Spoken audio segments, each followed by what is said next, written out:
पिछले लेक्चर में हम kinetic molecular theory of gases को डिस्कस किया था। उसके पोस्टुलेट्स हमने डिस्कस किए थे कि गैस मॉलिक्यूल टाइनी पार्टिकल से मिलकर बने होते हैं, जिनको हम मॉलिक्यूल्स कहते हैं, टाइनी पार्टिकल्स, और ये हैप्पैज़र्डली मूव कर रहे होते हैं और इनके जो कोलिजन्स होते हैं वो इलास्टिक होते हैं। ये हमने पढ़ा था।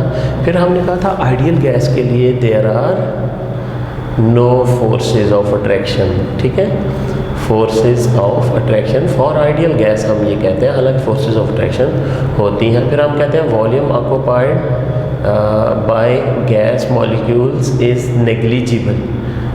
negligible as compared to the actual volume of the या available volume of the gas। तो इसके अलावा हमने कहा था force of gravity has no effect on gas molecule, they are so minutely small। तो इस तरह से हमने कुछ पोस्टुलेट्स पढ़े थे। उनकी बेसिस पे जो गैस इक्वेशन डिराइव की थी हमने, वो ये थी PV = 1/3 mNc² bar। Here P is the pressure of the gas and V obviously volume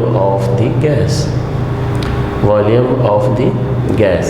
जबकि यहाँ M है mass of one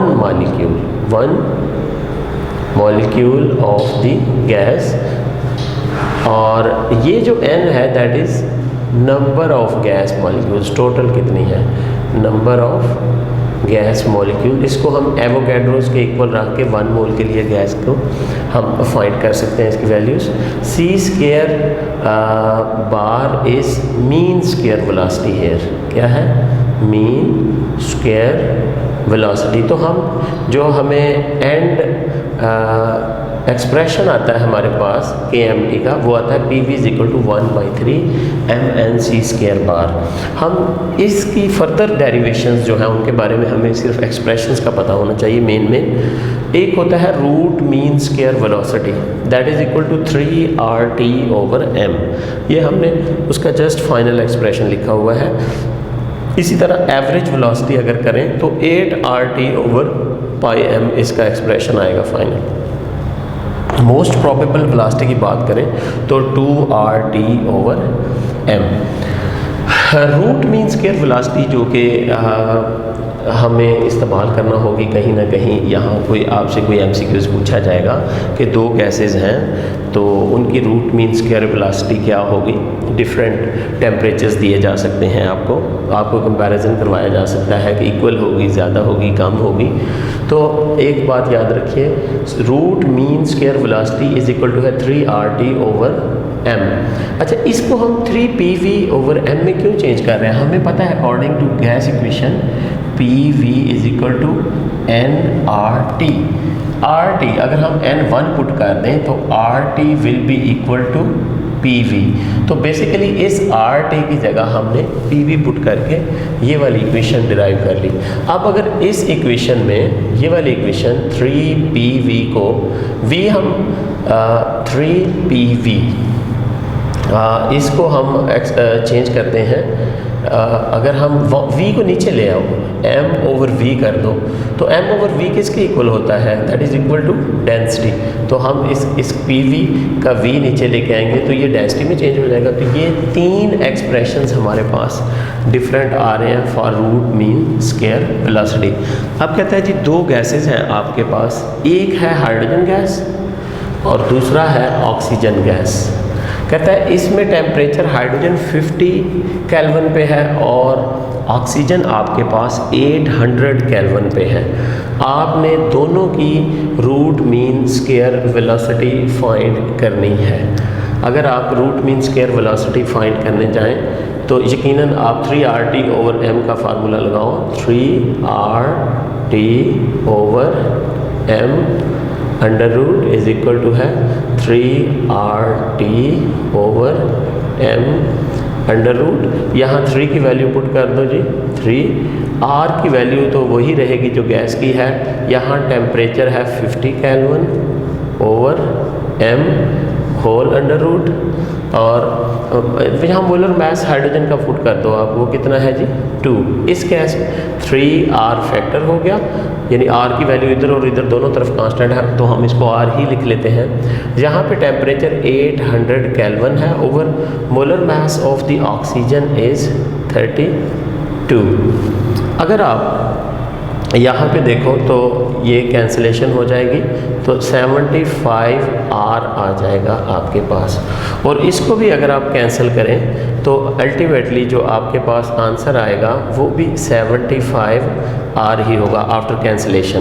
तो इसका मतलब क्या हुआ कि रूट मीन वेलोसिटी हाइड्रोजन का अगर टेम्परेचर 50 केल्विन हो और ऑक्सीजन का टेम्परेचर अगर 800 केल्विन हो तो इक्वल आ रही है। हमने किस एक्सप्रेशन से, रूट मीन स्क्वायर वेलोसिटी वाला ये वाला एक्सप्रेशन है, इससे हमने फाइंड कर दिया।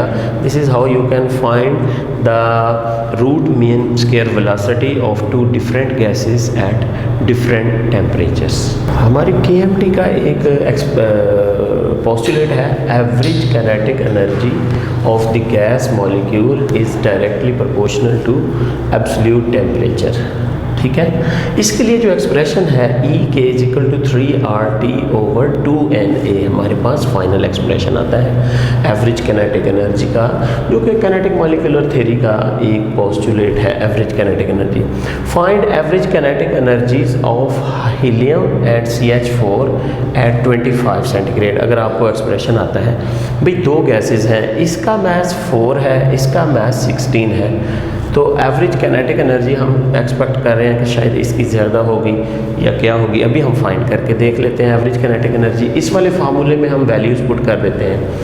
Average kinetic energy for helium E के यानी average kinetic energy 3RT over M। 3R की वैल्यू सेम रहेगी, T 25 सेंटीग्रेड, 25 सेंटीग्रेड। इसको केल्विन में चेंज करना हो तो 273 इसमें में ऐड कर दें 25, तो आपका आंसर 298 केल्विन आ जाएगा। तो आप इधर वैल्यूज पुट कर दो जी इसकी, 3RT 298 ओवर 2NA। ये क्या आई है, average kinetic energy for helium. अब हम average kinetic energy for CH4 निकालते हैं। अगेन टेम्परेचर 25 है, यही टेम्परेचर पुट करो इस वाली वैल्यू में। Average kinetic energy of CH4 3RT is 298 over 2NA। ये सेम आ रही है ये और ये। इसका मतलब ये हुआ अगर टेम्परेचर दो डिफरेंट गैसेस के लिए सेम है तो उनकी एवरेज काइनेटिक एनर्जी सेम आ रही होती है। ठीक है, एवरेज काइनेटिक एनर्जी सेम आ रही होती है, ये मास पे डिपेंड नहीं करती, रादर एब्सोल्यूट टेम्परेचर के ये डायरेक्टली प्रोपोर्शनल होती है। नेक्स्ट MCQs हम करते हैं। Helium is twice heavier than hydrogen at 298 kelvin. लो जी 298 kelvin, the average KE of helium is. अब उसने फिर हमें टेम्परेचर दे दिया, हमसे इसी वाले फैक्टर से E के is equal to 3RT over 2NA। फिर E के हम दोनों गैसेस की निकालते हैं 3RT ओवर 2NA। ठीक है जी, कहता है हीलियम इज़ ट्वाइस हेवियर, इसका मास तो डबल है हाइड्रोजन से, लेकिन 280 पे average kinetic energy of helium twice होगी, हाफ होगी, इक्वल होंगी दोनों की, या फिर 4 टाइम्स होगी हाइड्रोजन से हीलियम की। तो इसके लिए हम ये वाले दो फार्मूले इसमें वैल्यू पुट करते हैं हम 3RT 298, ठीक है, 3RT over 2NA। This is for anyone, आप इसको कह लो फॉर हाइड्रोजन है जी। आप हीलियम के लिए निकाल लो तो भी यही आएगी, 3RT is 298 kelvin over 2NA। इसका मतलब ये हुआ कि अगर टेम्परेचर सेम है, चाहे हाइड्रोजन या हीलियम गैस हो, हालांकि हाइड्रोजन से हीलियम 4 टाइम्स हेवियर है, लेकिन दोनों की एवरेज काइनेटिक एनर्जी क्या आएगी, इक्वल आएगी, हाफ ट्वाइस का कोई चक्कर नहीं है। जब हम एवरेज काइनेटिक एनर्जी के फार्मूले में दोनों की वैल्यूज़ पुट करते हैं तो सेम आ रही हैं जी, देखें। तो इसका मतलब ये हुआ कि दोनों की एवरेज काइनेटिक एनर्जीज सेम आएंगी। नेक्स्ट हमारा टॉपिक है लिक्विफेक्शन ऑफ गैसेस और liquefaction of gases. How gases can be liquefied, ठीक है। Definition, the process in which a gas is converted into liquid is called liquefaction, ठीक है। Process of making liquid from A gas, इसके लिए principal क्या क्या requirement है। Number 1, low temperature सबसे अहम रिक्वायरमेंट है। जब लो टेम्परेचर होगा तो क्या होगा, काइनेटिक एनर्जी जो है वो कम से कम हो जाएगी, गैस मूवमेंट लेसर होती जाएगी। गैस तब तक गैस है जब गैस के मॉलिक्यूल फ्रीली मूव कर रहे हैं इधर उधर। अगर गैस के मॉलिक्यूल रुक जाते हैं तो उनकी गैस की नेचर जो है वो ख़त्म हो जाएगी। इसके अलावा एट हाई प्रेशर या अप्लाई हाई प्रेशर, ये दूसरी रिक्वायरमेंट है कि आप टेम्परेचर को लो करो और प्रेशर को हाई करो। जब आप प्रेशर हाई करेंगे तो गैस मॉलिक्यूल करीब आ जाएंगे। जब करीब आ जाएंगे तो क्या होगा, क्रिएशन ऑफ होगा इंटरमॉलिक्यूलर फोर्सेस, ठीक है। बेसिकली जब इंटरमॉलिक्यूलर फोर्सेस डोमिनेट करेंगी तो गैस जो है वो गैस नहीं रहेगी बल्कि वो लिक्विड में चेंज हो जाएगी। नंबर 1, लो टेम्परेचर, आपने you are depriving the gas of their kinetic movements. At high pressure you are आप गैस के मॉलिक्यूल को करीब कर रहे हैं, और फिर जब गैस के मॉलिक्यूल करीब हो जाएं तो उनके दरमियान इंटरमॉलिक्यूलर फोर्सेस क्रिएट हो जाएंगी। हम आम तौर पे 3 मेथड इस्तेमाल करते हैं, फैराडेज मेथड है, लिंड्स मेथड है और क्लॉड्स मेथड है लिक्विफेक्शन के लिए। फैराडेज मेथड में एक कूलिंग मिक्सचर से किसी भी गैस को लिक्विफाई किया जाता है, जबकि लिंड्स मेथड में sudden expansion of highly compressed gas, sudden expansion of highly compressed gases, यानी गैस को पहले कंप्रेस करके कूल किया जाता है फिर एकदम अलाउ किया जाता है कि वो एक्सपैंड करे। In order to expand gas के मॉलिक्यूल को अवे फ्रॉम भागना होता है, और भागने के लिए उनको एनर्जी की ज़रूरत होती है, ठीक है। इंटरमॉलिक्यूलर फोर्सेस पे भी वो डोमिनेट करके मॉलिक्यूल जो हैं भागते हैं, तो उस प्रोसेस में एनर्जी डेफिसिट होता है। Energy of deficit is called cooling, और कूलिंग के प्रोसेस से हम करते हैं लिक्विफेक्शन। क्लॉड्स मेथड जो है, in this method gas is allowed to do some mechanical work, हम गैस से कोई मैकेनिकल वर्क करवाते हैं जिसकी वजह से गैस की एनर्जी जो है उसका लॉस होता है, और कूलिंग क्रिएट करके हम इन तीनों मेथड से गैस की लिक्विफिकेशन कर सकते हैं। नेक्स्ट है जॉल थॉमसन इफ़ेक्ट, जो हम मेनली इस्तेमाल करते हैं। Sudden expansion of highly compressed gases, sudden expansion of highly compressed gases, ठीक है, is causes cooling, and this process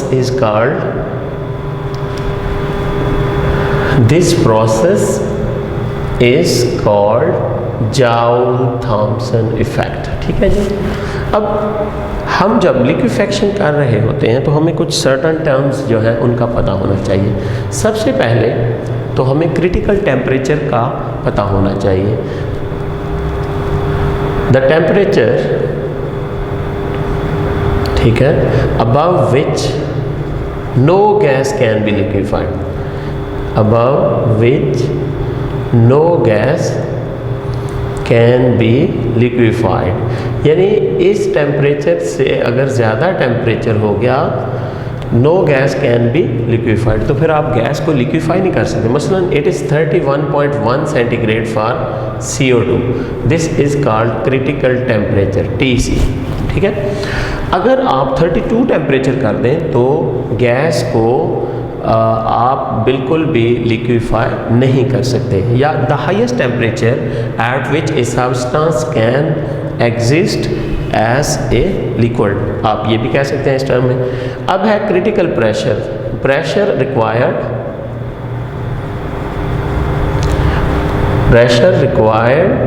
to convert a gas into liquid, कब? at its critical temperature। Critical temperature पे जो किसी gas को liquefy करने के लिए जो प्रेशर चाहिए that is called critical pressure. ये हर गैस के लिए स्पेसिफिक होता है क्रिटिकल टेम्परेचर और क्रिटिकल प्रेशर। अब critical volume, the volume occupied by a gas at its critical temperature and critical pressure when it is liquefied। जब एक गैस को आप लिक्विफाई कर रहे होते हो तो उस वक़्त जो गैस का एक मोल जो है जो वॉल्यूम कंटेन करेगा that is called its critical volume. अब हम जायज़ा लेंगे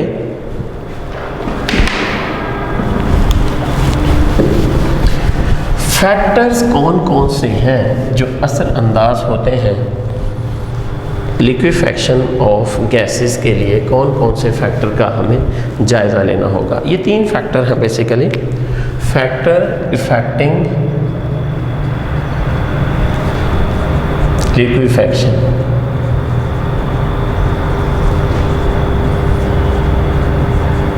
लिक्विफैक्शन या liquefication. Number 1 size of gas molecules, ठीक है। अगर साइजेस बड़े बड़े हैं गैस मॉलिक्यूल के तो उनका क्रिटिकल टेम्परेचर और क्रिटिकल प्रेशर हाई होगा, और अगर साइज़ छोटा है गैस मॉलिक्यूल का तो उनके क्रिटिकल टेम्परेचर जो है वो स्मॉल होंगे या कम होंगे। फिर इसके बाद एक और फैक्टर है इंटरमॉलिक्यूलर फोर्सेस। अगर इंटरमॉलिक्यूलर फोर्सेस बहुत स्ट्रांग हैं तो गैसेस का क्रिटिकल टेम्परेचर और प्रेशर कंपैरेटिवली हाई होगा, और अगर इंटरमॉलिक्यूलर फोर्सेस बहुत वीक हैं तो क्रिटिकल टेम्परेचर वगैरह जो है बहुत ही कम होगा, और अगर क्रिटिकल टेम्परेचर बहुत कम हो तो गैसेस की लिक्विफैक्शन एक मुश्किल प्रोसेस हो जाता है। इसके अलावा shape of the gas molecules जो है, shape of the gas molecules ये भी अपना रोल प्ले करती है। अगर स्फेरिकल शेप के गैस मॉलिक्यूल्स हैं तो उनके दरमियान इंटरमॉलिक्यूलर फोर्सेस वीकर होंगी स्फेरिकल के दरमियान। जब इंटरमॉलिक्यूलर फोर्सेस वीकर होंगी तो क्रिटिकल टेम्परेचर लो होगा और गैस की लिक्विफैक्शन मुश्किल होगी। अगर area of contact of the 2 gas molecule higher है तो इंटरमॉलिक्यूलर फोर्सेस स्ट्रांग होंगी तो क्रिटिकल टेम्परेचर ज़्यादा होगा गैस का, तो उस गैस को लिक्विफाई करना कंपैरेटिवली आसान होगा। हमारे पास वाटर वेपर्स हैं, CO2 है और ऑक्सीजन है, ये 3 गैसेस हैं। वाटर वेपर्स यानी वाटर के अंदर आपको पता है इंटरमॉलिक्यूलर फोर्सेस इसमें सबसे ज़्यादा स्ट्रॉन्ग होगी। ये इंतहाई पोलर मॉलिक्यूल है। इंटरमॉलिक्यूलर फोर्सेस मैंने कहा जिसमें स्ट्रॉन्ग होंगी उनके क्रिटिकल टेम्परेचर्स हाई होंगे। अब इसके मुकाबले में CO2 में इंटरमॉलिक्यूलर फोर्सेस थोड़ी वीक होती हैं। आप देखो इसमें इसका जो क्रिटिकल टेम्परेचर है वो 31.1 है, और ऑक्सीजन में इन सब में से इंटरमॉलिक्यूलर फोर्सेस वीक हो जाएंगी। ऑक्सीजन जो है नॉन पोलर मॉलिक्यूल है, इसमें लंडन वीक फोर्सेस होंगी। तो आप देखो 118 सेंटीग्रेड, ये भी माइनस में। अब मैंने ये कहा जिस गैस का जितना ज़्यादा क्रिटिकल टेम्परेचर ज़्यादा होगा उसकी लिक्विफैक्शन आसान होगी, और क्रिटिकल टेम्परेचर जितना कम होगा उसकी लिक्विफैक्शन उतनी मुश्किल होगी। तो इसका मतलब ये हुआ वाटर की लिक्विफिकेशन आसान है, फिर उसके बाद CO2 की, और उसके बाद ऑक्सीजन सबसे मुश्किल है इसको लिक्विफाई करना। अगर आप क्रिटिकल प्रेशर की बात करें तो वाटर को हमें चाहिए 217 ATM और हमें CO2 के लिए चाहिए 73 ATM और ऑक्सीजन के लिए चाहिए हमें 49.7 ATM। तो मेजर जो फैक्टर है वो क्रिटिकल टेम्परेचर का है कि वो हमें कहाँ पे मिल रहा है, ठीक है। तो this is how you can discuss various species how to liquefy and when to liquefy them. यहाँ पे अब हम लेंट्ज़ मेथड का एक ब्रीफ सा ओवरव्यू लेते हैं। लेंट्ज़ मेथड में क्या किया जाता है कि लेंट्ज़ मेथड में जाउल थॉम्सन इफ़ेक्ट इस्तेमाल किया जाता है, जो इसका बेसिक प्रिंसिपल है, जाउल थॉम्सन इफ़ेक्ट। होता क्या है, हम एक एयर वगैरह लेते हैं गैस, उसको कंप्रेसर में से गुजारते हैं। वैसे यहाँ पे गैस का प्रेशर 1 ATM है, लेकिन जब आप कंप्रेसर से गुजारते हो तो इसको आप गैस को 200 ATM तक कंप्रेस कर देते हो। गैस के मॉलिक्यूल दूर दूर थे, अब गैस के मॉलिक्यूल करीब हो जाएंगे। यहाँ पे हम एक रेफ्रिजरेशन मिक्सचर लगा देते हैं, रेफ्रिजरेशन अरेंजमेंट लगा देते हैं। ये गैस जो कंप्रेस हुई है उसके टेम्परेचर को भी कम करेगी ये रेफ्रिजरेशन। ये गैस जा रही है, रेफ्रिजरेशन मिक्सचर यहाँ पे लगा हुआ है। अब इस नोज़ल से हाईली कंप्रेस्ड गैस को, जो कि 200 ATM पे कंप्रेस हुई है, आप एकदम से इस नोज़ल से अलाउ करेंगे गैस मॉलिक्यूल एक दूसरे से अवे भागेंगे। क्यों? हाईली कंप्रेस है। जब वो भागेंगे, in this process they are in the need of energy to run away from each other. जब वो भागेंगे तो उनको एनर्जी की ज़रूरत होगी, तो यहाँ पे डेफिसिट ऑफ एनर्जी होगा। That is deficit of energy is called cooling. Energy की कमी हो जाएगी इस एरिया में, तो एज ए रिज़ल्ट यहाँ इंतहाई ज़्यादा कूलिंग होना शुरू हो जाएगी और गैस यहाँ पे लिक्विफाई होना शुरू हो जाएगी। कुछ गैस हो सकता है ना लिक्विफाई हो, ठीक है, उनकी इतनी कम एनर्जी ना हुई हो, तो हम यहाँ से गैस को फिर कंप्रेसर में लेके आएंगे। तो ये प्रोसेस कीप ऑन गोइंग, यानी हम इसको चलाते रहते हैं यहाँ तक कि हम -200 सेंटीग्रेड तक टेम्परेचर लेंट्ज़ मेथड से अचीव कर लेते हैं, ठीक है। बहुत सारी गैसेस जो है हम एयर से, नाइट्रोजन वगैरह जो है, इनको हम हासिल कर सकते हैं और ऑक्सीजन वगैरह। लेकिन एक प्रॉब्लम है इसमें कि हाइड्रोजन और हीलियम जो है इस मेथड से लिक्विफाई नहीं करती, क्योंकि इनके boiling point -253 centigrade for hydrogen and for helium is 269, nearly absolute zero के करीब है। तो इनकी लिक्विफेक्शन थोड़ा प्रॉब्लम होती है, ये प्रोसेस नहीं कर सकता। इस प्रोसेस की लिमिटेशन क्या है? ये -200 सेंटीग्रेड तक गैसेस को लिक्विफाई कर सकता है, ये इसकी लिमिटेशन, इससे लोअर टेम्परेचर। लेकिन हम देख रहे हैं हाइड्रोजन और हीलियम के बॉइलिंग पॉइंट्स जो हैं वो तो इससे भी बिलो हैं, माइनस में है। तो इस प्रोसेस की लिमिटेशन ये है कि ये गैसेस एक तो नियर टू आइडियल हैं, इनके दरमियान इंटरमॉलिक्यूलर फोर्सेस बहुत ही वीक हैं और हाई प्रेस, इनके आप कंप्रेस भी कर लें तो इनके दरमियान इंटरमॉलिक्यूलर फोर्सेस 200 पे क्रिएट नहीं हो पाती। दैट इज़ वाई आप कहेंगे कि टेक्निकल प्रॉब्लम है कि -200 से हम नीचे नहीं जा सकते लेंट्ज़ मेथड में। इसलिए हाइड्रोजन और हीलियम लाइक गैसेस जो हैं, जिनका के क्रिटिकल टेम्परेचर बहुत ही कम है, इनको लिक्विफाई नहीं किया जा सकता। ये मैंने थोड़ा सा पिछले लेक्चर में भी van der Waals equation for real gases, यानी आइडियल जो गैस जो हम कंसीडर कर रहे होते हैं, बेसिकली वो आइडियल नहीं होती बल्कि वो रियल होती है। तो आइडियल के में हमें थोड़ी सी चेंज करना पड़ती है, तो तब जा कर के हम बेसिकली ये जो आइडियल गैस इक्वेशन जिसको हम कहते हैं, ये रियल के लिए होती है, आइडियल इज़ नॉट पॉसिबल। हम कहते हैं PV = nRT। तो इसने प्रेशर करेक्शन की थी, एक फैक्टर था AN²/V²। ये फैक्टर उसने कहा था हमें प्रेशर में ऐड करना होगा तो हमारे पास करेक्ट प्रेशर आएगा। इसमें मैंने कल थोड़ा सा बताया भी था कि एक आपके पास कंटेनर है, उसके अंदर गैस मॉलिक्यूल्स हैं। तो इफ़ेक्टिव प्रेशर के बारे में है कि एक मॉलिक्यूल जो सेंटर में है वो तो बैलेंस्ड फोर्सेस हैं उस पर, और ये अपना प्रेशर बिल्कुल दुरुस्त लगा लेता है। लेकिन एक ऐसा मॉलिक्यूल जो वॉल के साथ है, उसके ऊपर अनबैलेंस्ड फोर्सेस जो हैं, दूसरे मॉलिक्यूल की अट्रैक्शन भी असरअंदाज हो रही है, वो अपना प्रेशर सही तरह से नहीं लगा रहा होता। लेट्स से अगर हम प्रेशर कैलकुलेट कर रहे हैं 20, तो बेसिकली ये वाला अपना प्रेशर सही नहीं लगा रहा होता, ये जो है कह लें पी डैश जो है वो कम है, बाय पी जो है by N amount P dash कम लग रहा होता है। ये 2 ATM इसका प्रेशर बेसिकली कम लग रहा है। तो इसका मतलब जो प्रेशर आपके बाद लग रहा है हमें 18 लेना चाहिए। तो वो ये वाला फैक्टर है कि इफेक्टिवली ये साइड वाले मॉलिक्यूल अपना प्रेशर अप्लाई नहीं कर सकते। तो इसका मतलब है जो हम प्रेशर निकाल रहे हैं उसमें हमें कोई अमाउंट ये वाली ऐड करनी होगी। तो इसलिए P जो है प्लस AN² ओवर V² हमें पुट करना पड़ता है। और इसी तरह वॉल्यूम करेक्शन ये है, हम कंसीडर ये करते हैं कि गैस के अपने मॉलिक्यूल का वॉल्यूम बिल्कुल भी नहीं है, ज़ीरो कंसीडर किया जाता है। हालांकि वैन डर वाल ने कहा एक्चुअली ऐसा पॉसिबल नहीं हो सकता। ये फ़र्ज़ करें वेसल है जिसके अंदर आपके पास गैस है, ये 1 ATM पे है, इसका वॉल्यूम मैं कहता हूँ 10 डेसीमीटर क्यूब है, जबकि गैस के मॉलिक्यूल का एक्चुअल वॉल्यूम जो है वो मैं कह देता हूँ 0.505 डेसीमीटर क्यूब है। तो 10 डेसीमीटर क्यूब के मुकाबले में 0.05 डेसीमीटर क्यूब को हम नेगलेक्ट कर सकते हैं। ठीक है, आप शॉपकीपर के पास जाते हो, आपने 100 की शॉपिंग की या मतलब 99 रुपये की 101 रुपये की आपने शॉपिंग की, ठीक है, आप उसको 100 देते हो, वो कहता है ठीक है जी, वो निगलेक्ट कर देता है। लेकिन अगर आप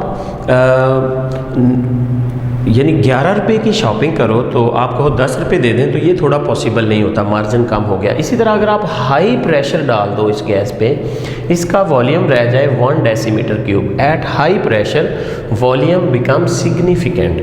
तो अब आप 0.05 को 1 डेसीमीटर क्यूब के मुकाबले में नेगलेक्ट नहीं कर सकते। तो ये कहा था वैन डर वाल ने कि ये जो वॉल्यूम है उसमें से NB वॉल्यूम जो है वो माइनस होना चाहिए, यानी गैस का जो कंटेनर का जो वॉल्यूम है उसमें से गैस का एक्चुअल वॉल्यूम जो है वो माइनस। मैं इस दीवार से उस दीवार तक जाता हूँ 20 फीट है, लेकिन मैं 1 फीट पहले रुक जाता हूँ और उधर भी जाने से 1 फीट पहले रुकता हूँ, मेरा अपना वॉल्यूम जो है वो मुझे कहता है कि रुक जाओ। तो इसका मतलब मैं 18 फीट फासला तय करता हूँ। सेम हेयर कि यहाँ भी टोटल वॉल्यूम जो हम कंसीडर कर रहे हैं वो कंपैरेटिवली कम है। इसका मतलब फैक्टर V माइनस NB हमें V की जगह पुट करना है। तो ये इक्वेशन तब जा कर के हमारे पास बनती है P plus AN² over V², V minus NB is equal to, अब आप कहेंगे nRT। ये वाला है जनाब आपका यानी कि हमारी गैस करेक्शन जो उसने प्रेशर और वॉल्यूम के थ्रू की। अब हमें देखना होगा P, ये जो प्रेशर ये वाला फैक्टर है ये किस तरह से हम निकाल सकते हैं, ये किसके डायरेक्टली और किसके इन्वर्सली रिलेटेड है।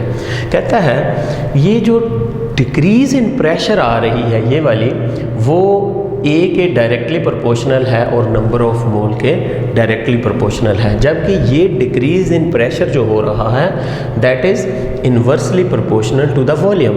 अगर वॉल्यूम ज़्यादा लोगे तो ये वाला pressure factor decrease in pressure वाला कम हो जाएगा, ये बात आप याद रखिएगा। और इसी तरह V जो है इस ये वाला जो V वाला फैक्टर है ये भी हम डिस्कस करते हैं NB, जितने नंबर ऑफ मोल्स गैस के ज़्यादा होंगे ये फैक्टर ज़्यादा होगा। और दूसरा याद रखिएगा A और B ये वाले दोनों फैक्टर जितने लेस होंगे, याद रखो अगर A और B लेस होंगे तो गैस उतनी आइडियल होगी। क्या होगी? आइडियल होगी। A और B की वैल्यू अगर ज़्यादा होगी, A और B अगर मोर होंगे तो गैस नॉन आइडियल होगी। तो इसका मतलब ये हुआ कि अगर गैस को आइडियल करना है या गैस को आइडियल होना है तो A और B की वैल्यूज़ लेस होनी चाहिए। इस पे आपको MCQs पूछा जाएगा, A और B की वैल्यू कम होंगी, ज़्यादा होंगी, दोनों की ज़्यादा होगी, दोनों की कम होगी फॉर आइडियलिटी। तो याद रखिएगा अगर A और B दोनों की वैल्यू लेस है तो गैस आइडियलिटी की तरफ जाएगी, और अगर A और B ये वॉल्यूम के लिए और A क्या है प्रेशर के लिए जो फैक्टर हैं इनके लिए कांस्टेंट जो रखे गए हैं, अगर इनकी वैल्यू दोनों की ज़्यादा होगी तो गैस नॉन आइडियल होगी। अब हम देखते हैं यूनिट्स ऑफ A। यहाँ से हम कर लेते हैं P इज इक्वल टू है AN square over V square, तो A will be equal to PV square over N square, PV square over N square. तो अब हम अगर निकालें प्रेशर के लिए हमारे पास यूनिट है ATM और वॉल्यूम के लिए क्या है डेसीमीटर क्यूब, इसका स्क्वायर कर दें ओवर मोल स्क्वायर। तो अगर आप इसको सॉल्व करें तो आंसर आएगा ATM DM6 और पर mole square. This is how, ये कॉमन यूनिट है।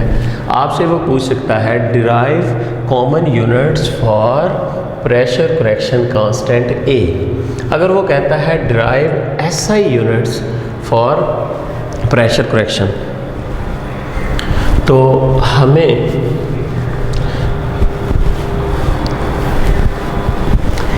इस वाली इक्वेशन में हमें प्रेशर के लिए न्यूटन पर मीटर स्क्वायर की यूनिट इस्तेमाल करनी होगी और वॉल्यूम के लिए मीटर क्यूब की इस्तेमाल करनी होगी और मोल स्क्वायर।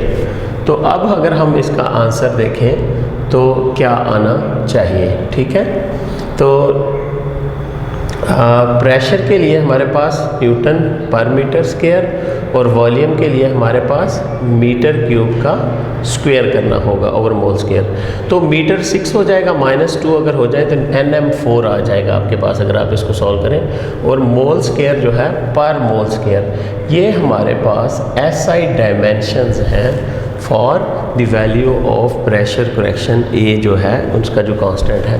और B के लिए सिंपल है, number of moles metre cube पर मोल SI यूनिट है और डेसीमीटर क्यूब पर मोल कॉमन यूनिट है हमारे पास। ठीक हो गया जी। दिस इज़ हाउ कि हमें पता होना चाहिए A और B की वैल्यू किस तरह आइडियलिटी को इफ़ेक्ट कर सकती है। अभी हम देखते हैं आइडियल गैस किस तरह से नॉन आइडियलिटी शो करती हैं या कंप्रेसिबिलिटी, या हम किस तरह से असेस कर सकते हैं कि कोई गैस कितनी आइडियल है। Ideal gas at high temperature and at low pressure, जब गैस के ऊपर हाई टेम्परेचर हो, गैस हाई टेम्परेचर और लो प्रेशर हो तो गैस मॉलिक्यूल दूर दूर होंगे। तो गैस किस तरह बिहेव करेगी भाई, आपने टेम्परेचर हाई किया, गैस मॉलिक्यूल दूर चले गए, प्रेशर भी कम है और दूर चले गए, तो गैस आइडियल होगी। इसके बरक्स अगर टेम्परेचर लो रखा आपने और प्रेशर हाई कर दिया तो गैस कंप्रेस हो जाएगी, गैस मॉलिक्यूल करीब करीब आ जाएंगे, जिसकी वजह से नॉन आइडियल बिहेवियर डोमिनेट करेगा। अगेन देखें, at high temperature and at low pressure gas molecules are far away from each other, there are no forces of attraction among the gas molecule, so the gas ideal होगी।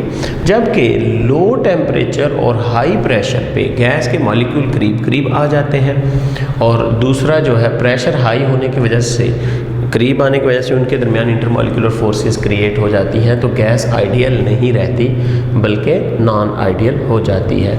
जहाँ तक ये है कि हमने ideality को किस तरह फाइंड करना है, तो हमारे पास है PV is equal to nRT for 1 mole PV over RT, ये फैक्टर है। तो हमारे पास ये वाला फैक्टर अगर 1 आ रहा हो तो यूनिटी हो तो याद रखिएगा गैस आइडियल होगी। अगर 1 से ज़्यादा हो या 1 से कम हो कंप्रेसिबिलिटी तो गैस नॉन आइडियल होगी, कीप इन माइंड। ठीक है, अगर कंप्रेसिबिलिटी फैक्टर 1 से ज़्यादा हो या 1 से कम हो तो गैस नॉन आइडियल हो जाती है। अब ये देखिएगा, मैंने इस तरफ फैक्टर PV ओवर RT लिया y एक्सिस पे दोनों ग्राफ्स में, और x एक्सिस पे प्रेशर इन ATM लिया। यहाँ पे आप देखो जी कंप्रेसिबिलिटी 0.5 है, 1.0 है, 1.5 है, 2.0 है, ऊपर भी 0.5, 1.0, 1.5 एंड 2.0, ये कंप्रेसिबिलिटी है। अगर हमारी रिक्वायरमेंट क्या है कि इस लाइन पे रहनी चाहिए, कंप्रेसिबिलिटी जो है इस लाइन पे रहनी चाहिए। दो चीज़ें हमने ली हैं इस ग्राफ में, एक 0 सेंटीग्रेड और दूसरा 100 सेंट, तो ये ग्राफ हमने 2 दफ़ा लिया। आप देखो 0 सेंटीग्रेड जब टेम्परेचर कम है तो कंप्रेसिबिलिटी में ये 2 गैसेस जो हैं डिविएशन शो कर रही है, नाइट्रोजन और CO2 जो है लो टेम्परेचर पे ही डिविएशन शो कर रही है। हमारी रिक्वायरमेंट ये है कि अगर गैस आइडियल है तो इसी लाइन पे रहनी चाहिए गैस। कोई गैस भी इस लाइन पे नहीं रहती तो it mean no gas is ideal one. कोई गैस भी आइडियल नहीं है। तो सारी की सारी आप देखें, अगर हाइड्रोजन और हीलियम जो है after some time deviation show करती हैं, जबकि नाइट्रोजन और CO2 जो है at very low temperature deviation show कर रही हैं। तो इसका मतलब क्या है कि कोई भी गैस आइडियल नहीं है।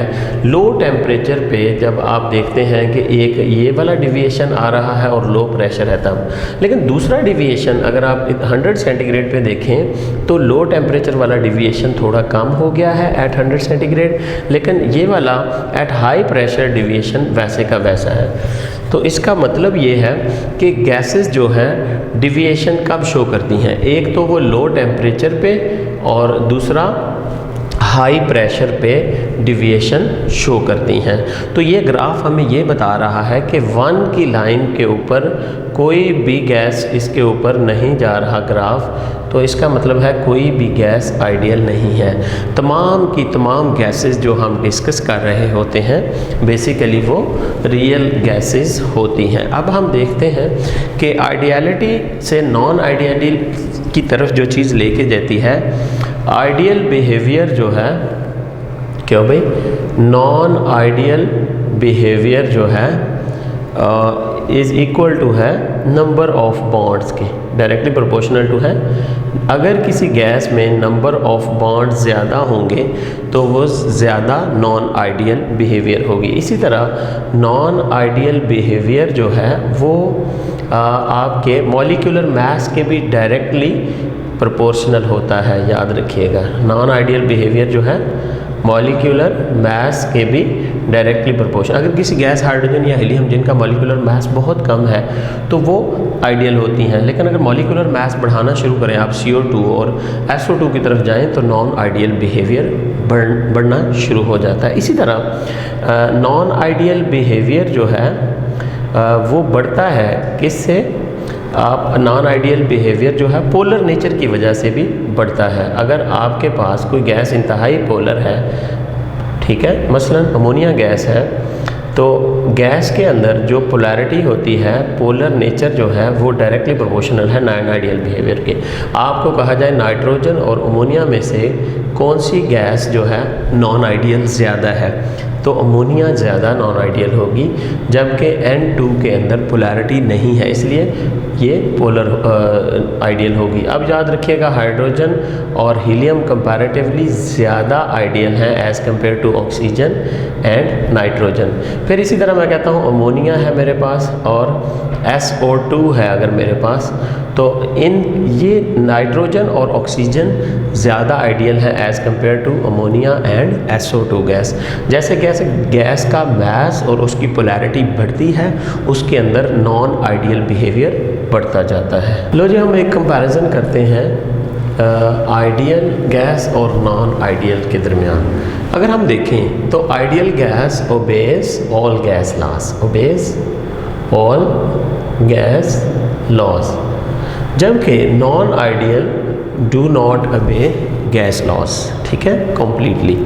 इंटरमॉलिक्यूलर फोर्सेस अगर हम देखें तो आइडियल गैसेस के दरमियान there are no intermolecular forces, हम ये कंसीडर करते हैं there are no intermolecular forces among ideal gas molecule, जबकि जो रियल नॉन आइडियल गैसेस होती हैं जिनको हम रियल गैसेस भी कहते हैं जो कि सारी हैं, तो उनके दरमियान इंटरमॉलिक्यूलर फोर्सेस एग्जिस्ट करती हैं, होती हैं, इंटरमॉलिक्यूलर फोर्सेस होती हैं, इंटरमॉलिक्यूलर फोर्सेस एग्जिस्ट करती हैं। अगर आप लिक्विफेक्शन की बात करें तो ideal gas can not be liquefied. क्यों भाई, आइडियल गैस में हम कहते हैं कि इंटरमॉलिक्यूलर फोर्सेस ही नहीं क्रिएट हो सकती, तो इसलिए इसको लिक्विफाई, जबकि नॉन आइडियल गैसेस जो होती हैं दैट कैन बी लिक्विफाइड कब, बाय अप्लाइंग हाई प्रेशर, कैसे, हाई प्रेशर और लो टेम्परेचर। हाई प्रेशर पे आप गैस को मॉलिक्यूल को करीब करीब ले आओगे और लो टेम्परेचर पे आप उनकी काइनेटिक एनर्जी को लॉस करवाओगे। अगर हम देखें तो आइडियल गैसेस में एक्चुअल वॉल्यूम जो है वो कहते हैं ज़ीरो होता है, एक्चुअल वॉल्यूम इज़ ज़ीरो, जबकि यहाँ पे एक्चुअल वॉल्यूम ज़ीरो नहीं होता, actual volume is not equal to zero, कभी भी हम इसको ज़ीरो नहीं कर सकते। जबकि इसके अंदर जो इलास्टिक कोलिजन्स होते हैं, क्यों भाई, आइडियल गैसेस में there are elastic collisions. Elastic collision जो भी एनर्जी और मोमेंटम ये मुकम्मल तौर पे शिफ्ट करते हैं और उतनी ही पावर के साथ ये वापस भी आ जाते हैं। जबकि यहाँ पे इन इलास्टिक कोलिजन्स होते हैं आइडियल गैस के अंदर, इन इलास्टिक कोलिजन एनर्जी और मोमेंटम कम्प्लीटली शिफ्ट नहीं होता। Existence, ideal gas almost not exist, ठीक है, नो एग्जिस्टेंस इनकी, ऐसा पॉसिबल नहीं है। इट्स द कैलकुलेशन, ठीक है, it is the calculations that we make them possible और मेक देम एग्जिस्ट। और ये सारी की सारी गैसेस जो कि होती हैं, जितनी भी गैसेस, वो सारी की सारी नॉन आइडियल ही होती हैं। तो बेसिकली ये आइडिया था कि how to compare ideal with non ideal gases. हमारा न्यू हेडिंग है plasma, the fourth state of matter.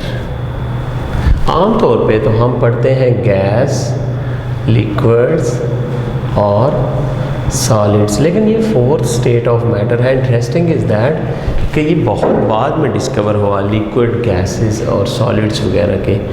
A mixture of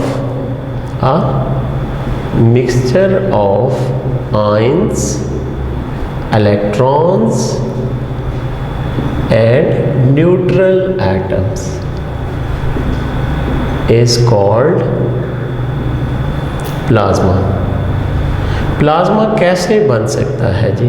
simply अगर आपके पास लेट्स से ये आपके पास हाइड्रोजन गैस के मॉलिक्यूल्स हैं, ये आप इसको टेम्परेचर 2000 तक लेके जाते हो, ये 25 सेंटीग्रेड पे है, ये 2000 सेंटीग्रेड पे है। अब एटम्स जो हैं वो टूटना शुरू हो जाएंगे हाइड्रोजन के और इनके इलेक्ट्रॉन निकलेंगे। अब अगर आप मज़ीद टेम्परेचर बढ़ा देते हैं 10,000 तक सेंटीग्रेड, तो अब के बार एटम भी होंगे इसमें, आयंस भी होंगे और इलेक्ट्रॉन्स भी होंगे, न्यूट्रल एटम्स, आयंस और electron. This mixture is called plasma, ठीक है। The mixture of neutral atoms, ions and electrons is called plasma. Plasma was discovered for the first time, ये वाला कंसेप्ट जो दिया was discovered by William crooks. कब की बात है? ये बात है 1879 की। इंटरेस्टिंग इज़ दैट कि पूरी यूनिवर्स का 99%, मैं यूनिवर्स की बात कर रहा हूँ, वो प्लाज्मा पे कॉन्स्टिट्यूट करता है और हम इसको 1879 में डिस्कवर कर रहे हैं। दैट इज़ दी मेन, आप कह लें main constituent of this universe. कहते हैं फ्रॉम सन टू क्वार्क, सन जो कि इतनी बड़ी प्लाज्मा बॉल है, टू क्वार्क, क्वार्क आपको पता होगा सबसे small particle in this universe is called quark. आपको अगर भी पूछे कि इलेक्ट्रॉन, प्रोटॉन किस चीज़ के बने हुए हैं, तो आपका जवाब होना चाहिए क्वार्क का। क्वार्क से लेकर सन तक जो चीज़ें हैं they constitute plasma.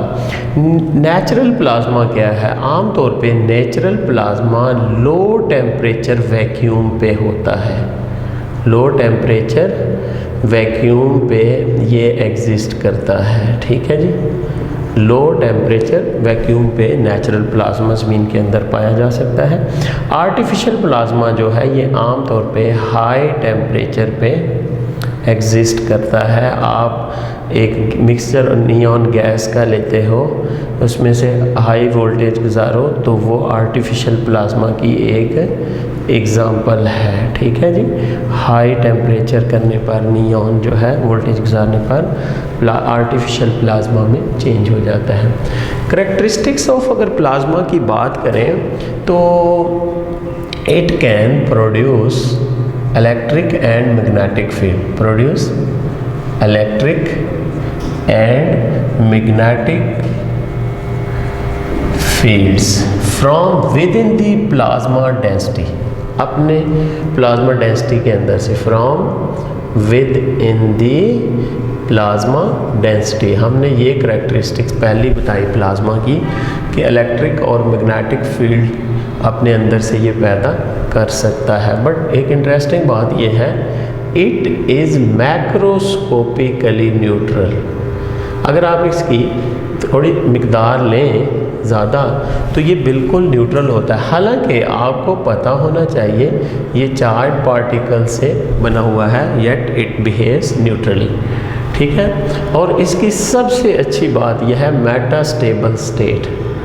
Metastable state ये एक स्टेट है जिसमें किसी मैटर के पास एनर्जी होती है, ठीक है। उस स्टेट को आप किसी भी यूज़फुल या डिस्ट्रक्टिव पर्पसेस के लिए इस्तेमाल कर सकते हो। आपके पास एक तलवार लटक रही है, नीचे आप उसको गिरा के उससे कोई चीज़ या फ्रूट भी काट सकते हैं, और इसी तरह आप उससे किसी का गला भी काट सकते हैं। आप इस प्लाज्मा की ये जो मेटास्टेबल स्टेट है इसको डिस्ट्रक्टिव पर्पसेस और यूज़फुल पर्पसेस दोनों के लिए इस्तेमाल कर सकते हैं। अगर नियॉन साइन देखे जाएं तो इसका सबसे बड़ा यूज़ है ये प्लाज्मा का। नियॉन साइंस में होती है, फ्लोरेसेंट बल्ब के अंदर आपके प्लाज्मा होती है। ये लेज़र्स को चलाने के काम आती है प्लाज्मा। इसके अलावा प्लाज्मा जो है ये हमारे हाउसेस को, it lit up our houses, lit up our houses, यानी हमारे घर में जो ट्यूब लाइट्स वगैरह लगी हुई हैं उसमें, और लेज़र्स को ड्राइव भी करता है ये, ठीक है। इसके अलावा नियॉन साइन में है और help to clean environment. Plasma जो है can help to clean environment. ये कैसे हो सकता है भाई? प्लाज्मा के अंदर स्पेसिफिसिटी ऑफ रिएक्टिविटी पैदा करके आप रेडियो एक्टिव पोल्यूशन या नॉर्मल पोल्यूशन के लिए इसको इस्तेमाल कर सकते हैं। और इसके अलावा पास्चराइजेशन ऑफ फूड आप इससे कर सकते हो प्लाज्मा से। और इसके अलावा sterilisation of equipment, sterilisation of medicinal equipment, medicinal equipment की आप स्टरलाइजेशन इससे कर सकते हो प्लाज्मा को यूज। अच्छा, अगर आप इसके फ्यूचर हॉरिजन्स का जायज़ा लें तो क्या हो सकते हैं फ्यूचर हॉरिजन्स ऑफ प्लाज्मा? आप कहेंगे प्लाज्मा के अंदर हम स्पेसिफिसिटी, अगर स्पेसिफिसिटी ऑफ रिएक्टिविटी अगर पैदा कर दें तो इससे हम स्पेसिफिक काम ले सकते हैं। स्पेसिफिसिटी ऑफ रिएक्टिविटी अगर इसके अंदर क्रिएट कर ली जाए तो आप नॉर्मल पोल्यूशन के ख़िलाफ़ फाइट कर सकते हैं। इसके अलावा रेडियो एक्टिव पोल्यूशन के ख़िलाफ़ भी आप फाइट कर सकते हैं। This is how you can use plasma for various useful purposes. अब हम कुछ MCQs का जायज़ा लेते हैं। In van der Waals equation B is measure of. B क्या करती है? Intermolecular collision, intermolecular attractions, intermolecular repulsions या वॉल्यूम ऑफ मॉलिक्यूल्स। B क्या चीज़ का मेजर है? बेसिकली वॉल्यूम ऑफ मॉलिक्यूल्स, जो एक्चुअल वॉल्यूम होता है, जो कि टोटल कंटेनर के वॉल्यूम से हम माइनस करते हैं, वो हम B से मेजर करते हैं। Which of the gas has lowest value of van der Waals constant A? हमने कहा हुआ है गैस का जितना मॉलिक्यूलर मास कम होगा उतनी उसकी A की वैल्यू कम होगी, लोएस्ट वैल्यू होने पर। और गैस जितनी नॉन पोलर होगी, जितना स्मॉल साइज़ होगा, जितना मॉलिक्यूलर मास कम होगा, तो उतना ही उसका A की वैन डर वाल कांस्टेंट की वैल्यू जो होगी वो कम से कम होगी। तो इसमें हमारा पहला ही ऑप्शन दुरुस्त है, ठीक है, हीलियम। ये वैसे भी इसमें इंटरमॉलिक्यूलर फोर्सेस भी वीक हैं और नियर टू आइडियल है। ये non ideal behaviour is chiefly results from, कहाँ से आता है जी? नॉन आइडियल बिहेवियर जो गैसेस का हम डिस्कस करते हैं, इंटरमॉलिक्यूलर रिपल्शन से आता है, इलास्टिक कोलिजन और फाइनाइट वॉल्यूम से आता है, या इंटरमॉलिक्यूलर अट्रैक्शन एंड फाइनम वॉल्यूम से आता है, या फिर ओनली इंटरमॉलिक्यूलर अट्रैक्शन की वजह से होता है। नॉन आइडियल बिहेवियर याद रखिएगा, ये इंटरमॉलिक्यूलर अट्रैक्शंस और फाइनाइट वॉल्यूम की वजह से आता है। ये सी ऑप्शन आपका दुरुस्त होगा। विच of the following has highest critical temperature? हमें पता है क्रिटिकल टेम्परेचर के लिए क्या क्राइटेरिया है, जितना मॉलिक्यूलर मास ज़्यादा होगा, जितना मॉलिक्यूल पोलर होगा, जितना उसका इंटरमॉलिक्यूलर फोर्सेस उतनी ही स्ट्रांग होगी और उतना ही उसका क्रिटिकल टेम्परेचर हाई होगा। और याद रखिएगा, जिनका क्रिटिकल टेम्परेचर हाई हो उनको हम इजीली लिक्विफाई कर सकते हैं। तो इसमें सबसे ज़्यादा मॉलिक्यूलर मास और जो इंटरमॉलिक्यूलर अट्रैक्शन और इंटरनल पोलैरिटी आ रही है वो CO2 का मॉलिक्यूल है। इसके अंदर हाईएस्ट क्रिटिकल टेम्परेचर होगा इन केस ऑफ CO2। और यहाँ से अगर देखा जाए इट हैज़ लोएस्ट, क्यों भाई लोएस्ट क्रिटिकल टेम्परेचर, तो इसमें हीलियम ज़्यादा पॉसिबल है, सिंगल एटम है, स्मॉल साइज़ है, नॉन पोलर है, तो इसका सबसे लो क्रिटिकल टेम्परेचर होगा। यहाँ पे वो ये भी पूछ सकता है which of the following gas is difficult to liquefy. तो मैंने अभी बताया था -253 -269 इनके बॉइलिंग पॉइंट बहुत ही कम है, तो इन दोनों में एक ऑप्शन आना होगा और वो है helium is difficult to liquefy. आपको ये भी MCQs आ सकता है। Linde's method can not liquefy hydrogen and helium, nitrogen and oxygen, SO2 and ammonia. Ammonia polar है, इजीली लिक्विफाई हो सकती है। SO2 मॉलिक्यूलर मास ज़्यादा है, इंटरमॉलिक्यूलर फोर्सेस डोमिनेंट है, इसको भी आप लिक्विफाई कर सकते हो। नाइट्रोजन और ऑक्सीजन भी आप आराम से कर सकते हो, लेकिन हाइड्रोजन और हीलियम स्मॉल साइज, ठीक है, और एटॉमिक नंबर भी इनका लो, एटॉमिक मास भी इनका कम, इंटरमॉलिक्यूलर फोर्सेस भी इनमें कम, इसलिए इनकी लिक्विफैक्शन मुश्किल है। क्योंकि लेंस मेथड में -200 सेंटीग्रेड तक आप जा सकते हो, जबकि ये दोनों गैसेस -253 और -269 सेंटीग्रेड तक इनका लोएस्ट बॉइलिंग पॉइंट है, इसलिए इनको लिक्विफाई करना आसान नहीं है या हो ही नहीं सकते। इस मेथड की लिमिटेशन ही 200 सेंटीग्रेड है। Ammonia is a polar gas, it's critical temperature is, क्यों भाई अमोनिया एक पोलर गैस है, इसका क्रिटिकल टेम्परेचर बताइएगा। आपको क्रिटिकल टेम्परेचर थोड़े याद भी होने चाहिए। 154 याद रखिएगा, इट इज़ फॉर ये जो आपका 31 है, it is for CO2 and 132 is the critical temperature of ammonia, याद रखिएगा। जबकि 374 इज़ फॉर, आपको याद होना चाहिए, दिस इज़ फॉर वाटर। तो अगर अमोनिया पोलर गैस है, कहता है इसका क्रिटिकल टेम्परेचर आपसे बेसिकली पूछा गया है, तो ये आपका ऑप्शन होना चाहिए। आई थिंक ये वाला ऑक्सीजन का है, या 118 या 118 इन 118 सेंटीग्रेड, या फिर 154 in kelvin. This is for oxygen critical temperature, this is for CO2, this is for ammonia that has been asked. ये हमसे पूछा गया है जी। इसकी पोलैरिटी की वजह से इसका ये जो क्रिटिकल टेम्परेचर थोड़ा हाई आता है, इसलिए कंपैरेटिवली अमोनिया को लिक्विफाई करना आसान होता है और वाटर को उससे भी आसान होता है। जितना क्रिटिकल टेम्परेचर हाई होगा उतनी लिक्विफैक्शन ईजीली हो जाएगी। अभी आप MCQs देखते हैं। The temperature at which molecular motion ceases, you mean absolute zero. Molecular motion ceases, the volume of gas becomes zero. This is called your absolute zero. जब किसी भी गैस का वॉल्यूम ज़ीरो हो जाता है, यानी एज ए गैस ज़ीरो होता है, जबकि वो एग्जिस्ट कर रही होती है एज ए लिक्विड और सॉलिड। तो हमने molecular motion 100 kelvin, 273 kelvin, 273 centigrade, 298 kelvin. तो अगर हम देखें तो बेसिकली ये कितना सेंटीग्रेड में बनता है, ये ऑप्शन हम लगा देते हैं जी। अगर हमारे पास है 100 273 -273 centigrade is the correct option. और याद रखिएगा जब -273 सेंटीग्रेड होता है तो उस वक़्त 0 केल्विन होता है, इसीलिए इसको एब्सोल्यूट ज़ीरो भी कहा जाता है। यानी इसके बाद नो ज़ीरो यानी नो मॉलिक्यूलर मोशन गैस की सीज़ हो गई, इट्स अ थ्योरेटिकल टेम्परेचर।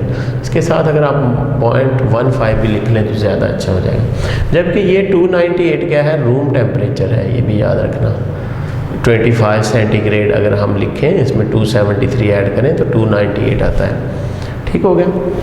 तो हमारा ऑप्शन सी होगा जी, जब मॉलिक्यूलर मोशन सीज करती है -273 सेंटीग्रेड पे जा करके। All gases can be compressed by decreasing pressure, increasing temperature, increasing pressure, all of the above. तो यकीनन गैस की कंप्रेशन के लिए हमें प्रेशर को इंक्रीज करना पड़ता है। The diffusion of methane is twice that of X, यानी एक गैस X है और एक मीथेन है।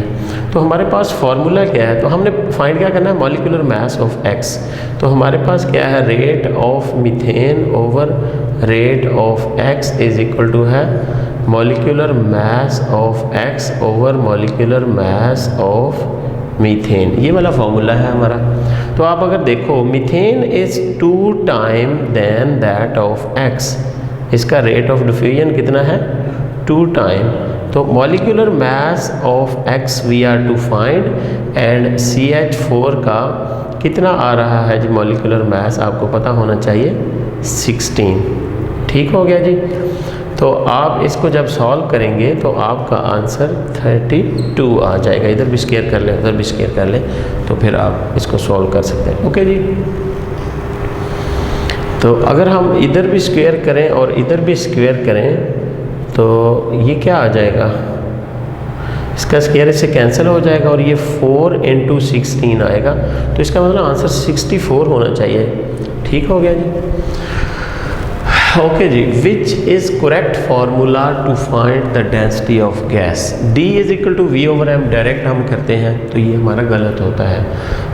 ठीक है। D is equal to NP/RT, no. D is equal to P/RT, pressure over RT, no. D is equal to PM/RT, this one is the correct formula to find the density of any gas at STP।